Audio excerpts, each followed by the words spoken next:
పాతపట్నం నియోజకవర్గంలో దివ్యాంగుల కోసం ఉచిత బస్సు ప్రయాణ పథకాన్ని ఎమ్మెల్యే మామిడి గోవిందరావు ప్రారంభించారు. ముఖ్యమంత్రి చంద్రబాబు నాయుడు హామీ మేరకు అమల్లోకి వచ్చిన ఈ పథకానికి కృతజ్ఞతగా దివ్యాంగులు పాలాభిషేకం నిర్వహించారు. ఎమ్మెల్యే స్వయంగా దివ్యాంగులతో బస్సులో ప్రయాణించి వారితో కలిసి భోజనం చేస్తూ సమస్యలు తెలుసుకున్నారు.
చంద్రబాబు గారి నాయకత్వం, మామిడి గోవిందరావు గారి నాయకత్వం, మామిడి గోవిందరావు గారి నాయకత్వం, మామిడి గోవిందరావు గారి నాయకత్వం, నారా లోకేష్ బాబు గారి నాయకత్వం, నారా లోకేష్ బాబు గారి నాయకత్వం, పవన్ కళ్యాణ్ గారి నాయకత్వం, పవన్ కళ్యాణ్ గారి నాయకత్వం, నారా చంద్రబాబు గారి నాయకత్వం, నారా చంద్రబాబు గారి నాయకత్వం.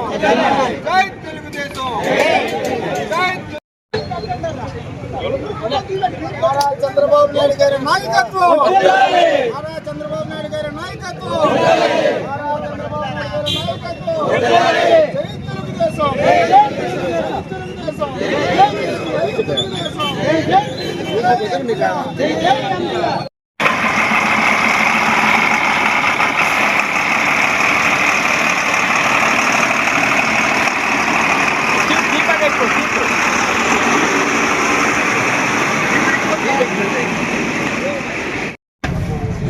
చూసావా, మనం ఏ హామీ ఇచ్చామో ఆ హామీలో భాగంగా ఎవరికి ఇబ్బంది పడకూడదని చంద్రబాబు నాయుడు దగ్గరికి వెళ్ళిన సరే ఫ్రీ, పవన్ కళ్యాణ్ గారి దగ్గరికి వెళ్ళినా ఫ్రీ. ఎప్పుడు వెళ్తావు? ఎక్కువ వెళ్తావు? రోజుందా? అప్పుడప్పుడు వెళ్తారా?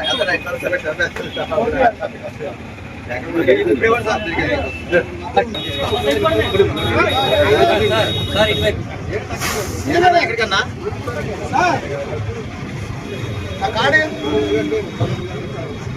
ఓకే. మన నారా చంద్రబాబు నాయుడు గారు ఎన్డీఏ కూటమి ప్రభుత్వంలో దివ్యాంగులకు అందరూ కూడా ఎలా బస్సు ప్రయాణం ఫ్రీ.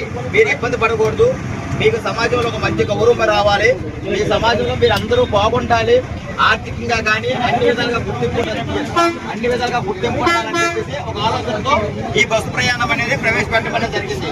మీకు అన్ని విధాలుగా గౌరవ మర్యాదలు ఉండాలని ఆ మహానుభావుడు శ్రీ నారా చంద్రబాబు నాయుడు గారికి వికలాంగులము మేము అందరం కూడా ఉన్నాం, ఆయనకి రుణపడి ఉన్నాం. ఓకేనా?